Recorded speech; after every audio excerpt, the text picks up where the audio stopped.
Radio Anthropocène. À l'écoute du changement global.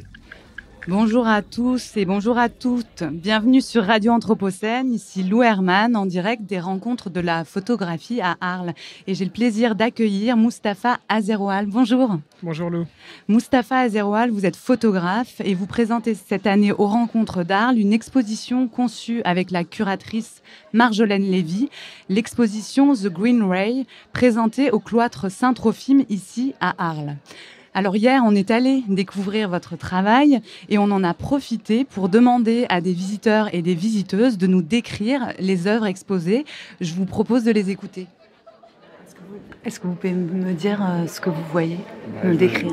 Je vois de la lumière surtout, la lumière et des couleurs, et je vois un champ des possibles en fait. Je vois derrière, c'est un truc pour moi, c'est entre la transparence et un voile quoi. C'est ça que je vois, c'est tout ça. Je pense que si je reviendrai dans une heure, je verrai autre chose. C'est ça qui est pas mal en fait. C'est ça qui me plaît dans ce genre d'œuvre, c'est qu'on voit pas toujours la même chose, alors que l'œuvre en elle-même est toujours pareille. Juste la couleur, c'est le pouvoir de la couleur. Je trouve que c'est ça qui est bien. Ouais. Moi, c'est ça qui me plaît. Voilà, c'est tout. Merci beaucoup. Moi, je décrirais l'œuvre comme quelque chose qui est assez... En vrai, personnellement, je décrirais un peu comme puissant. Parce que c'est... Disons que quand on sait comment ça a été fait, d'un seul coup, ça prend une toute autre dimension, en fait. Moi, j'admire beaucoup c'est l'une de mes expos préférées, j'avoue. J'admire beaucoup le travail qui a été fait derrière, le fait que ça a été choisi pour faire sur du lenticulaire, donc que ça bouge quand on tourne autour, etc. Je trouve que c'est très très bien fait, j'aime beaucoup et les couleurs sont magnifiques aussi. Voilà, c'est ce que j'aurais à dire sur cette expo-là. Et si jamais vous deviez la décrire à quelqu'un qui n'a pas accès, qui ne peut pas la voir, est-ce que vous pouvez essayer de faire cet exercice de vraiment décrire un peu de manière objective ce que vous voyez ? De manière objective, comment je pourrais décrire ça ? Disons qu'en fait, c'est pas quelque chose vraiment qu'on puisse décrire parce que vu que c'est du lenticulaire, que ça bouge, etc., c'est quelque chose qu'on doit vraiment voir, en fait. Donc, je dirais ça comme quelque chose qui est vraiment très coloré, qui est un peu abstrait, mais je pourrais pas vraiment décrire ça de manière très objective, vu que c'est vraiment, faut le voir pour le vivre, en fait. Voilà. Merci beaucoup. Il n'y a pas de souci.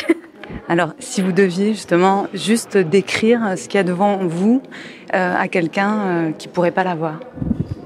Eh bien, je dirais que vous voyez un triptyque de grands panneaux qui font quand même 1,80 m à peu près de haut, qui sont couverts de plaques lenticulaires. Ça veut dire que vous avez des micro-lentilles verticales qui font le haut du bas et qui font transparaître de la couleur qui semble un peu être les différentes facettes de la lumière, des différentes couleurs cachées dans la lumière blanche. Et selon le positionnement du spectateur, eh bien, on perçoit à la fois un peu le bleu, le blanc, le rouge, différentes couleurs du spectre. C'est ce que je vois. Après, je ne sais pas comment est faite la surface derrière les lentilles. Je n'ai pas encore eu le temps de regarder de près. Merci beaucoup. Mustapha Azeroual, que vous inspirent ces descriptions ? C'est amusant, c'est à la fois extrêmement mystique et hyper concret. C'est tout ce que j'y mets, donc c'est super. Ce premier ressenti là, de la personne qui voit de la lumière, voilà, sorti du contexte, c'est assez amusant. Après, je ne sais pas qui vous avez interviewé en dernier lieu qui maîtrisait parfaitement de lenticulaire. Je ne sais pas non plus qui j'ai interviewé, des visiteurs lambda qui étaient là. Mais voilà. Donc, en fait, le projet qui est présenté au cloître Saint-Trophime, c'est un projet qui s'appelle The Green Ray, qui est un projet qui part d'images réalisées avec un protocole de prise de vue donné à des marins, des navigateurs. Donc, c'est des photos qui ont été faites aux quatre coins du monde, en haute mer, de coucher de soleil. Donc, en fait, l'idée, c'est de capturer la lumière du coucher de soleil à différents endroits, différentes latitudes, et ensuite de les restituer sur ces supports. Alors l'enjeu derrière, les enjeux sont multiples. Il y a un enjeu de de la production d'une abstraction, mais une abstraction en fait qui raconte quelque chose. Et ce qu'elle raconte, c'est une certaine dégradation du monde. La couleur du ciel au coucher du soleil, en fait, elle est liée aux particules en suspension dans l'atmosphère. Ces particules, ça peut être à la fois des particules de pollution, des particules d'évaporation des océans, des particules projetées par des volcans, des phénomènes naturels, et qui voyagent finalement sur toute la Terre. Donc les océans, il y en a qu'un en réalité. Ils sont tous liés ensemble. Et pour ce qui est de l'atmosphère, on n'en a qu'une aussi. Donc vraiment, tout communique et finalement, l'impact de ce qui se passe au-dessus des continents va se répercuter sur les océans et en haute mer. Et du coup, l'idée, c'était vraiment on est quand même sur des territoires sur lesquels peu de gens vont. Très peu de personnes se retrouvent au moment du lever ou du coucher du soleil en haute mer. Mais malgré ça, on est sur des espaces qui sont impactés par l'activité humaine. Et vous-même, vous n'y êtes pas allé ? Je n'ai pas mis les pieds sur un bateau pour ce projet, voilà.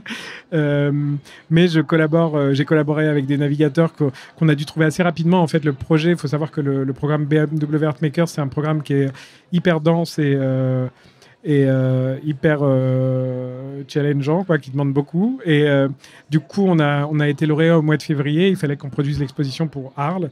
Donc 4 mois de travail, avec un travail participatif, avec une communauté de marins. C'était assez complexe, mais on a réussi. Et voilà, il y a quand même un accompagnement qui est hyper précieux de BMW à ce moment-là. Et du coup, il y a même une suite à ce projet-là qui va se réaliser avec une collaboration avec Loïc Perron, qui est un ami de la marque et que j'ai rencontré là, qui est une personne assez passionnante. C'est une légende de la mer.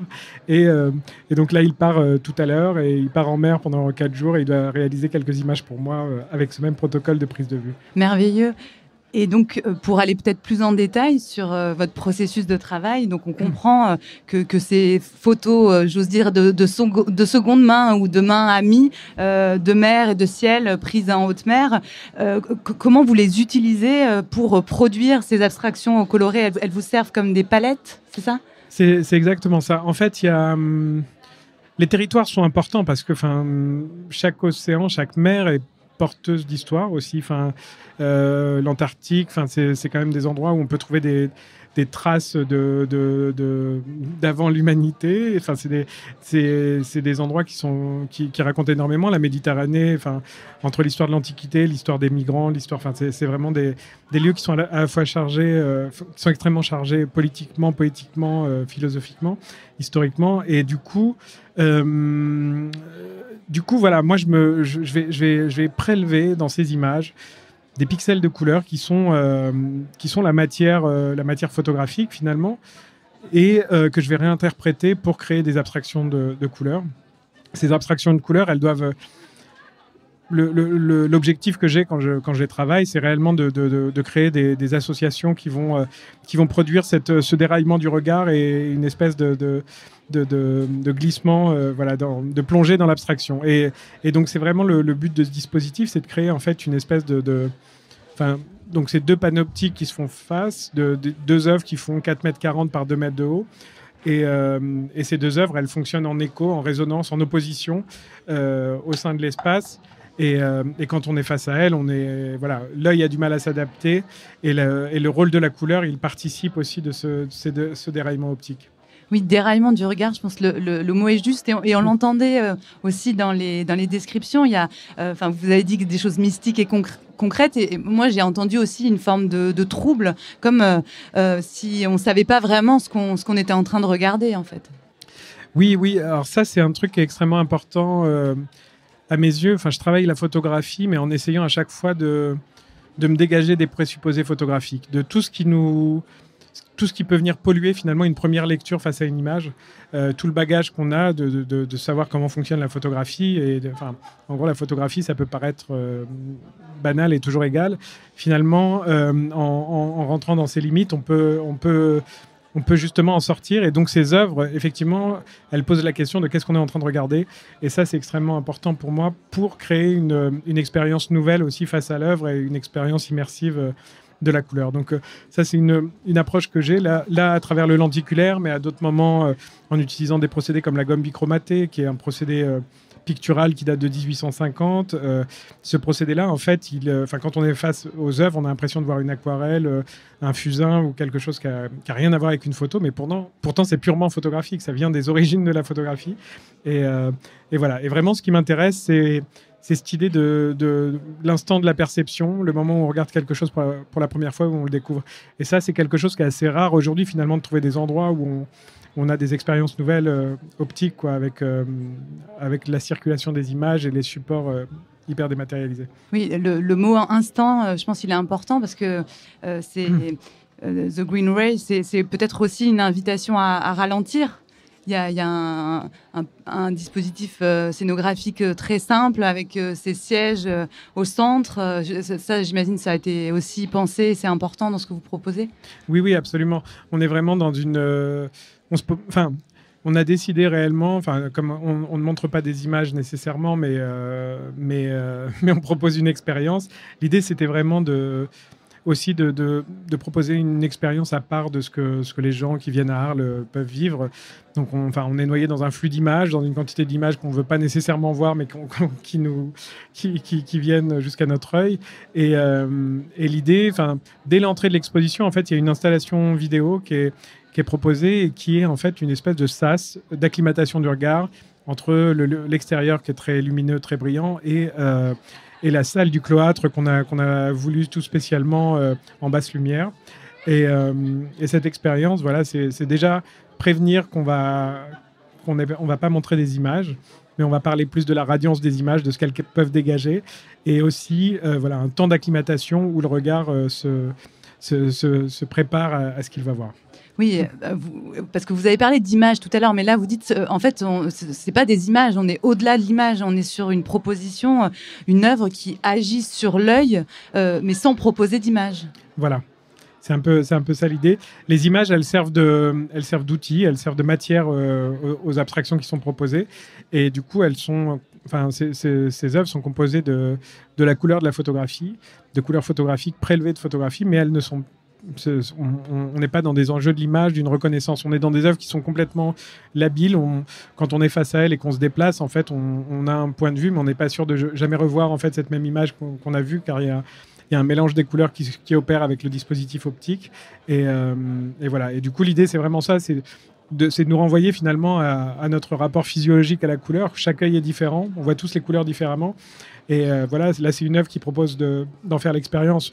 On peut être 10 personnes à regarder la même œuvre, on verra tous une chose différente concrètement. Vous avez je crois, un passé, un parcours de scientifique. Est-ce que cette histoire-là, elle colore vos choix artistiques aujourd'hui ? Elle est clairement présente. J'ai une formation en ingénierie mécanique à l'origine. Et en fait, oui, bien sûr que ça impacte, en fait, mais je pense que ça l'impacte aussi d'un point de vue conceptuel dans le rapport que j'ai à la photographie. Qui est un rapport analytique, quoi. J'ai besoin de comprendre comment les choses fonctionnent, la mécanique des procédés. Et en fait, la photographie m'intéresse peu, mais le photographique m'intéresse davantage. Et le photographique, c'est les constituantes de la photo. C'est la notion de perception, de représentation, d'enregistrement, d'écriture, de couleur, de lumière. Voilà. C'est tout ce qui est présent dans la photographie qui me sert finalement d'éléments d'expérimentation et de recherche. Et pour finir, peut-être une dernière question sur le titre, The Green Ray. Pourquoi ce titre ? Alors ce titre, en fait, il a été assez évident avec Marjolaine Lévy parce qu'en fait, on est vraiment dans la question du phénomène, quoi. Enfin, c'est des œuvres phénomènes qu'on propose, des œuvres phénoménales, dans le sens où c'est des interactions lumineuses, c'est des choses qui sont actives et qui sont activées par le regard, mais qui ont une vie sans nous, finalement, quelque part. Et donc, le rayon vert, c'est un phénomène optique, donc au coucher du soleil, c'est le dernier rayon du soleil qui peut produire ce phénomène quand il y a dans l'atmosphère certaines conditions atmosphériques, en fait. Et donc, c'est un espèce de flash qui se produit lorsque le soleil disparaît derrière l'horizon, juste au dernier moment. Et donc, c'est un phénomène qui est connu, qui existe, mais qui est extrêmement rare. Et pour les marins, et là, on est lié à la mer, c'est aussi historiquement, c'est un phénomène, c'est symbole de chance, d'argent, de réussite. Voilà, il y a toute une symbolique derrière ça pour celui qui verra le rayon vert. Et donc voilà, c'est un peu l'enjeu à la fois du phénomène qui existe et mais qui est très rare, et puis ce rapport, voilà, une subjectivité aussi dans le rapport au monde, quoi, de quelque chose d'extrêmement rare qu'on peut voir, quoi, enfin de l'expérience visuelle rare et unique.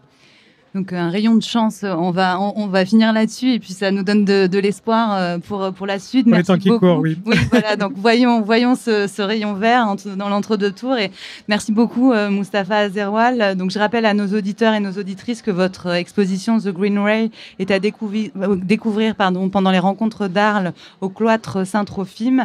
Allez-y nombreux et nombreuses, c'est très beau et c'est troublant. Pour la suite sur Radio Anthropocène, le programme de la journée est à retrouver sur notre site internet radio-anthropocène.fr, et toutes les émissions seront à retrouver en podcast, dont cette interview. À suivre tout de suite la lecture d'un extrait de Underland de Robert McFarlane par Bérénice Gagne, suivi à 16h d'une conversation entre François Deladerrière, photographe, et Jean-Paul Demoule, archéologue, animé par Valérie Dizier. Merci. Merci beaucoup.